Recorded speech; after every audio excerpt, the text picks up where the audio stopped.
Hello friends, welcome to win exam. तो start करते हैं आज का अपना अगला क्वेश्चन। ठीक है, आपने इसका अगर पहला सेशन नहीं देखा है तो बिल्कुल देखिए। ठीक है, काफ़ी हेल्पफुल होगा और काफ़ी क्या, इवन अगर आप सिर्फ पहला सेशन देख लेते हो तो आपका पूरा टॉपिक सब कुछ क्लियर हो जाएगा। ये जो लॉजिकल रीजनिंग के जो चैप्टर्स होते हैं, एक्चुअल में आपने देखा होगा कि आप करते हो आप अपने हिसाब से। ठीक है, आप अपने हिसाब से करते हो और आपको लगता है कि हमने तो सही किया, बट होता हुआ एक्चुअल में गलत है। तो उसका कारण क्या होता है कि आप अपने हिसाब से करते हो। आप ये सोचते हो कि मुझे ऐसा लग रहा है सही है तो ये सही होगा, जबकि ऐसा नहीं होता। आपके लगने ना लगने से नहीं कुछ होता, इसके पीछे कुछ ना कुछ लॉजिकल होता है, लॉजिक होता है। इसी वजह से इसका चैप्टर का नाम है लॉजिकल रीजनिंग। ठीक है, लॉजिकल रीजनिंग। तो कुछ ना कुछ लॉजिक होता है। अब मैंने पहले क्लास में आपको बताया था कि आखिर स्टेटमेंट जो होता है, स्टेटमेंट एंड आर्गुमेंट में आखिर स्टेटमेंट होता क्या है एक्चुअल में, आखिर जो आर्गुमेंट आर्गुमेंट होता है वो एक्चुअल में क्या होता है। ठीक है, ये चीजें आपको समझनी पड़ेंगी, तभी आप क्वेश्चंस को सॉल्व कर पाओगे। ऐसा नहीं कि आपने समझा कि हाँ ठीक है कथन एवं तर्क है तो बस हम देख लेंगे कि किसका तर्क सही है किसका तर्क गलत है, वीक स्ट्रॉन्ग पॉइंट आप देख लेते हो, बस उससे आपको लगता है कि आप सही हो जाएगा। वो मेथड काफी पुरानी हो चुकी है। तो एक नई मेथड के साथ, नई अप्रोच के साथ हमने आपको बताया था, बिल्कुल आप देख के आइए। फर्स्ट अगर आप सेशन देख लेते हो तो डेफिनेटली आपका 80% 90% आपका लॉजिक क्लियर हो जाएगा। आज का अपना अगला क्वेश्चन स्टार्ट करते हैं। कल हमने ये वाला क्वेश्चन देखा था, अगला क्वेश्चन अपना हम स्टार्ट करते हैं। अगर आपने पहला क्लास नहीं देखा है तो देखिए, आप यूज किए हुए टर्म्स को, मेरे द्वारा यूज किए टर्म्स को हो सकता है आप कनेक्ट ना कर पाओ। ठीक है, बट फिर भी स्टार्ट करते हैं अपना अगला क्वेश्चन। यहाँ पे स्टेटमेंट दिया गया है, the rural poor farmer should be subsidised on fertiliser. कह कि ग्रामीण गरीब किसानों को उर्वरकों पर सब्सिडी दी जानी चाहिए। सबसे पहले इसको समझिए स्टेटमेंट क्या। अभी ये स्टेटमेंट होता है एक मुद्दा। ठीक है, एक मुद्दा यहाँ पे ये चल रहा था कि यहाँ पे कि भाई क्या जो ग्रामीण गरीब जो किसान है, ठीक है, पुअर फार्मर्स हैं, क्या हम उनको सब्सिडी दे सकते हैं फर्टिलाइजर पे। क्या तो सबसे पहले आपका दिमाग क्या कहेगा, भाई हाँ अच्छी बात है भाई, सब्सिडी अगर एक तो गरीब है, ठीक है, गरीब किसान है, उनको सब्सिडी दी जा रही है फर्टिलाइजर, तो अच्छी बात है भाई, वो हमें खाना दे रहे हैं, हम तक कुछ भी चीजें आज तक पहुंच रही, तो उनका रीजन सिर्फ फार्मर्स है। ठीक है, अब यहाँ पे एक कहेगा यस, एक कहेगा नो। ठीक है, अब ऐसा नहीं कि यस वाला ही सही होगा नो वाला गलत होगा। ठीक है, यहाँ पे कोई भी सही हो सकता है, depends on your it's argument. ठीक है, उनका आर्गुमेंट कैसा है, जिसका आर्गुमेंट तगड़ा होगा वो सही होगा, भले फिर वो गलत ही क्यों ना हो। हमें तो सिर्फ ये देखना है कि आर्गुमेंट किसका तगड़ा है। अब यहाँ पे जब आप देखेंगे तो पहला आर्गुमेंट था कि this improves the income of food donor of the nation. ठीक है, मतलब इससे जो खाद्य प्रदाता, मतलब जो किसान है, उनकी आय में सुधार होगा, आय में सुधार होगा उनके। अब देखिए वो गरीब, यहाँ पे आपको ये इस वर्ड पे ध्यान देना है, पुअर वर्ड पे। ठीक है, पुअर वर्ड पे। तो यहाँ पे आइडेंटिफाई कर रहा है उन फार्मर्स की, वो जो फार्मर्स हैं वो कैसे हैं, पुअर हैं। तो उन पुअर फार्मर्स को भाई क्या हमें रिच बनाना होगा। ठीक है, और रिच अगर बनाना है तो उनकी आय में कहीं ना कहीं वृद्धि करनी पड़ेगी, उनकी इनकम इंप्रूव करनी पड़ेगी, तब जाके वो रिच होंगे। तो पहला वाला आर्गुमेंट हमने पढ़ा, वो कह रहा है कि हाँ ये करना चाहिए, इससे जो फार्मर्स की जो इनकम है वो इंप्रूव होगी। दूसरा वाला कह रहा है, अब ऐसा नहीं कि ये सही ही हो गया, ये सही कह रहा है तो ये सही हो गया, बट इसके सही कहने का जो तर्क है वो क्या था वो समझिए। ये कह रहे थे कि हाँ ये इससे इनकी क्या होगी, इनकम इंप्रूव होगी, बिल्कुल सही कह रहा है। अगर हम सेकेंड आर्गुमेंट पढ़े तो ये कह रहा है कि no, it is a waste of public money, नहीं यह सार्वजनिक धन की बर्बादी है। अब देखिए सब्सिडी तो कितनी जगह कितने सारे लोगों को दी जा रही है आज की डेट पे, आपको ही पता है। ठीक है, हर एक चीज में सब्सिडी, कई सारी चीजों में सब्सिडी दी जा रही है। तो क्या वो सार्वजनिक धन की बर्बादी, क्या वो पब्लिक मनी वेस्ट हो रहा है क्या हमारा, नहीं हो रहा है। कहीं ना कहीं वो भाई टैक्स के पैसे हैं, तो कहीं ना कहीं वो टैक्स का यूज किसी अच्छे चीज में ही किया जा रहा है और इनडायरेक्टली वो हमारे तक ही पहुंचेगा। कि आज अगर हम फार्मर्स को सब्सिडी देंगे उनके फर्टिलाइजर्स पे, तो कहीं ना कहीं जो खाद्य पदार्थ हैं वो हम तक ही तो पहुंचेंगे। ठीक है, अच्छे से और बेहतर तरीके से और अच्छी क्वालिटी के फूड प्रोडक्ट्स हमारे तक पहुंचेंगे। तो इसका जो ऐसा नहीं किसी ने नो कह दिया तो गलत है, हो सकता है भाई कि नहीं ना देना चाहिए, ये भी तो हो सकता है। बट इसका जो ना कहने के पीछे इसका जो तर्क था वो इसका गलत था। ठीक है, इसने कह दिया कि नहीं it is waste of public money, तो ये गलत कह रहा है। ऐसा नहीं कि ना कहने से ये गलत हो गया, इसका जो तर्क था ये एकदम वीक था, इस वजह से जो दूसरा आर्गुमेंट था वो हमारा क्या हो गया, कमजोर हो गया। ठीक है, इस वजह से यहाँ पे क्या होगा, only argument, option number 3, only argument first is strong. ठीक है, ये हो गया। चलिए अब देखिए ईदर और, एक जो कंडीशन होती है ना, एक यहाँ पे मैं एक्सप्लेन कर देता हूँ आपको, इनमें कंफ्यूजन रहता है कि भाई ईदर और कब होगा। देखिए पहला और दूसरा तो आपको समझ में आ रहा है कि भाई अगर पहला सही तो पहला, दूसरा सही तो दूसरा, और दोनों के दोनों गलत तो दोनों को आप गलत कर दोगे। लेकिन यहाँ पे ये जो ऑप्शन होता है ईदर और, ये कब सही होता है? देखिए ये तब सही होता है जैसे मान लीजिए एक कह रहा है यस और एक कह रहा है नो। ठीक, अब आप देख रहे हो कि दोनों का तर्क मजबूत है भाई, यस वाले का भी तर्क सही है और नो वाले का भी तर्क सही है। ठीक है, दोनों का तर्क अपनी अपनी जगह मजबूत है। ठीक है, क्योंकि जो एक स्ट्रॉन्ग आर्गुमेंट के लिए जो एक पॉइंट्स होते हैं जो हमने देखे थे फर्स्ट क्लास में, अगर ये दोनों फुलफिल कर रहे हैं, ठीक है, यस वाला भी फुलफिल कर रहा है सारे पॉइंट, नो वाले भी फुलफिल कर रहे हैं, बट ये दोनों कह तो अपोजिट चीज रहे हैं भाई, ये हाँ कह रहा है, ये ना कह रहा है, कह तो दोनों हाँ और ना मतलब अपोजिट चीजें कह रहे हैं, तो दोनों को तो हम सही मानेंगे नहीं, मानना तो हमें किसी एक ही को सही पड़ेगा। तो उस केस में ईदर और लगता है कि भाई या तो अगर आप पहले वाले को सही मान लिए तो दूसरे वाले को गलत करना पड़ेगा, और दूसरे वाले को सही मान लिए तो पहले वाले को गलत करना पड़ेगा। ठीक है, क्योंकि आर्गुमेंट तो दोनों का तगड़ा है, तो आर्गुमेंट तगड़ा है लेकिन कह दोनों अपोजिट चीज रहे हैं। ठीक है, तो उसके लिए हमें दोनों में से एक ही को तो सही मानना पड़ेगा, दो अलग यस भी और नो भी कैसे हो सकता है दोनों। ठीक है, तो वहां पे ईदर और लगता है। क्लियर है, तो ये चीज ईदर और के लिए आप क्लियर कर रखिएगा। अगले क्वेश्चन में बढ़ते हैं। यहाँ पे कह रहा है कि यंग एंटरप्रेन्योर शुड बी इंकरेज्ड, युवा उद्यमी, ठीक है, जो यंग एंटरप्रेन्योर है को प्रोत्साहित किया जाना चाहिए। ठीक है, ये कथन था। ठीक है, ये आपका मुद्दा चल रहा है कि भाई क्या इनको प्रोत्साहित किया जाना चाहिए कि नहीं किया जाना है, कैसे। अब यहाँ पे दो आर्गुमेंट यहाँ पे देखो, पहला कह रहा है yes it helps in the industrial development of the country and reduce burden on the employment market. ठीक है, देखिए अनएम्प्लॉयमेंट इतना जो बढ़ रहा है वो किस लिए बढ़ रहा है कि भाई रोजगार नहीं है।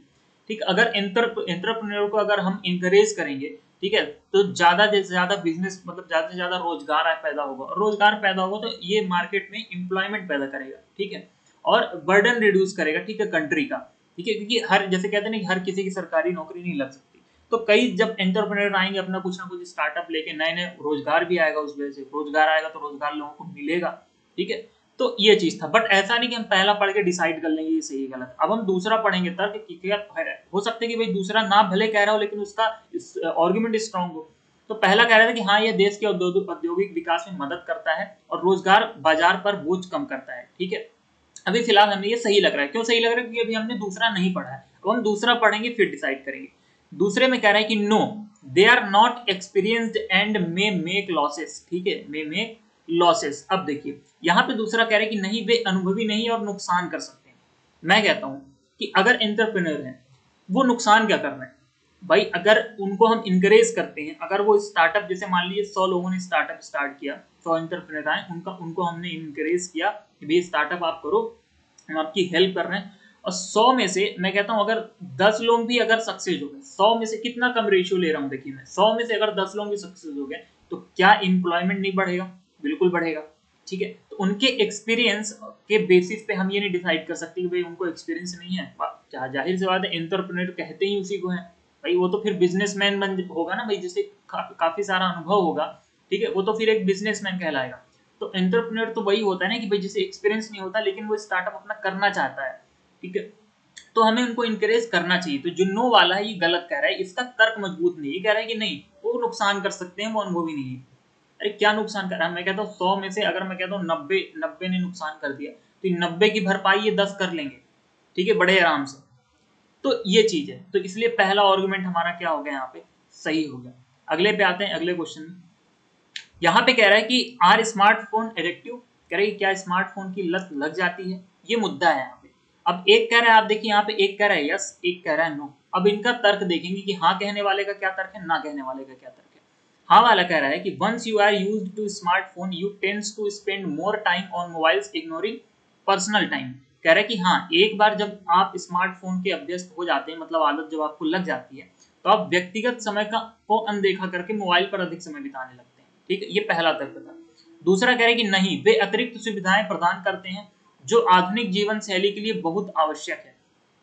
दूसरा ये कह रहा है कि they are offer additional features, they are offer, they मतलब कौन भाई, मोबाइल के लिए बात की, स्मार्टफोन की बात की जा रही है कि जो स्मार्टफोन होते हैं वो एडिशनल फीचर प्रोवाइड करते हैं और that are very necessary for modern day lifestyle. और मॉडर्न लाइफस्टाइल में हमें समय के साथ, कहते हैं ना समय के साथ चलना चाहिए। और समय के साथ चलने के लिए ऐसा तो नहीं कि भाई स्मार्टफोन एकदम मतलब ऐसा कि हाँ एडिक्टिव होते हैं। मुद्दा ये था कि क्या एडिक्टिव होते हैं, होते तो एडिक्टिव कब होंगे भाई, जब आप ज्यादा यूज करोगे। लेकिन अगर उसका यूज आप अपने उसके उनके फीचर्स को अगर आप किसी अच्छे के लिए यूज करते हो, आपकी जो आधुनिक जीवन शैली है उसमें वो काफी कहीं ना कहीं मददगार साबित होंगे, और ये जरूरी भी है आधुनिक जीवन, क्योंकि बिना स्मार्टफोन के आज के डेट पे काम नहीं चलेगा, आपको ही पता है। तो नो वाले का भी जो तर्क था वो सही था कि भैया नहीं, जरूरी नहीं कि एडिक्शन हो ही जाए, ठीक है। अगर कोई यूज कर भी रहा है 24 घंटे में, अगर कोई 18 घंटे स्मार्टफोन यूज कर भी रहा है, तो वो स्मार्टफोन यूज करके वो उसका फायदा भी ले रहा है, उसके फीचर्स का फायदा उठा रहा है, ठीक है। कोई बिजनेस कर रहा है, कोई भाई सब हर एक जगह पे स्मार्टफोन का काम है, स्मार्टफोन से बड़े बड़े काम हो रहे हैं। तो ऐसा तो हम नहीं कह सकते कि हाँ भाई स्मार्टफोन तो भाई गलत चीज है, वो आदत लग जाती है और फिर इंसान जो है अपने पर्सनल टाइम अपने आप को नहीं दे पाता और लत लग जाती है उसको। बात सही है, बट इसका जो तर्क था हाँ कहने का, वो यहाँ पे हमें सही नहीं दिख रहा है, ठीक है, दूसरे वाले के कंपेयर में, ठीक है। कह पहला वाला भी सही रहा है, ऐसा नहीं कि बिल्कुल सही कह रहा है। अब देखिए वही जो मैंने आपको बताया था यहाँ पे कि भैया यहाँ पे क्या कह रहे हैं कि पहला वाला भी सही कह रहा है, दूसरा वाला भी सही कह रहा है, तो यहाँ पे मैंने क्या कहा था, कहे तो दोनों अपोजिट चीज रहे हैं, तो दोनों को तो हम सही कर नहीं सकते, कहे तो दोनों अपोजिट कह रहे हैं ना भैया, तो दोनों को तो हम सही नहीं कर सकते, तो हम क्या करेंगे, ईदर और लगाएंगे। बट आप देख रहे हो कि यहाँ पे ऑप्शन में क्या है, ईदर और नहीं है। अब देखिए अब यहाँ पे एक नया ऑप्शन में जानबूझ के डाला गया है बोथ। तो जो ईदर और होता है, ईदर और का अल्टरनेट एक तरह से आपके लिए क्या होता है, बोथ होता है, ठीक है। मतलब जहां पे आपको ये लग रहा होगा नहीं ईदर और होगा, तो अब देखिए ऑप्शन में आप हमेशा देखोगे स्टेटमेंट एंड आर्गुमेंट में या तो ईदर और का ऑप्शन रहेगा या तो बोथ का ऑप्शन रहेगा, ठीक है। क्योंकि दोनों जगह अब ये एक यस कह रहा है एक नो कह रहा है, तो हम दोनों को सही कह सकते, ऐसा तो नहीं कि हमें डिसाइड करके कहीं पे इसका पूरा बिल बनाना है ना, डिसाइड करके कोई नया कानून पेश करना है। ये तो सिर्फ एक सजेशन लिया जा रहा है आपसे, आपसे एक एडवाइस ली जा रही है।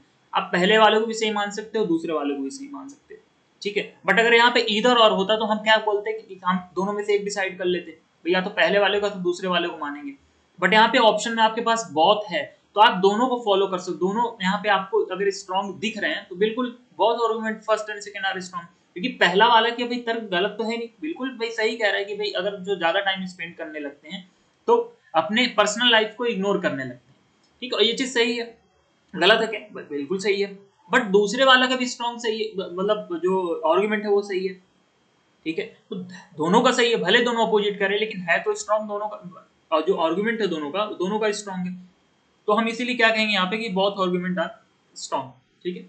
इस तरह से आपको मैंने अलग अलग ऑप्शंस के थ्रू आपको यहाँ पे समझाया कि कौन सा ऑप्शन कब सही होता है, कौन सा ऑप्शन कब गलत होता है। तो आप बिल्कुल ध्यान, अगर आप पहला सेशन देख लेंगे तो डेफिनेटली आपका दिमाग एकदम खुल जाएगा, और इसके पीछे का जो लॉजिक है वो आपको क्लियर हो जाएगा। ऐसा नहीं कि हम सिर्फ वीक पॉइंट हमने आपको बता दिया और हमने आपको स्ट्रॉन्ग पॉइंट बता दिया, और इस वीक पॉइंट और स्ट्रॉन्ग पॉइंट के हिसाब से आप डिसाइड करोगे। इस वीक पॉइंट और स्ट्रॉन्ग पॉइंट के आधार से इस स्टेटमेंट और आर्गुमेंट का आंसर नहीं बताया जाता। इवन पूरे लॉजिकल रीजनिंग में आप ऐसे आंसर नहीं कर सकते। लॉजिकल रीजनिंग है तो पीछे इसके पीछे कुछ ना कुछ लॉजिक होगा, और हम हर एक चैप्टर में आपको लॉजिक बताएंगे। तो हमने स्टेटमेंट एंड आर्गुमेंट देखा, इसी तरह हमने स्लाइड तैयार करके रखी आपके लिए, statement and conclusion, course of action, cause and effect, statement and क्या बोलते हैं एजम्पशन, ठीक है। तो ये सारी चीजें हमने तैयार करके रखी है।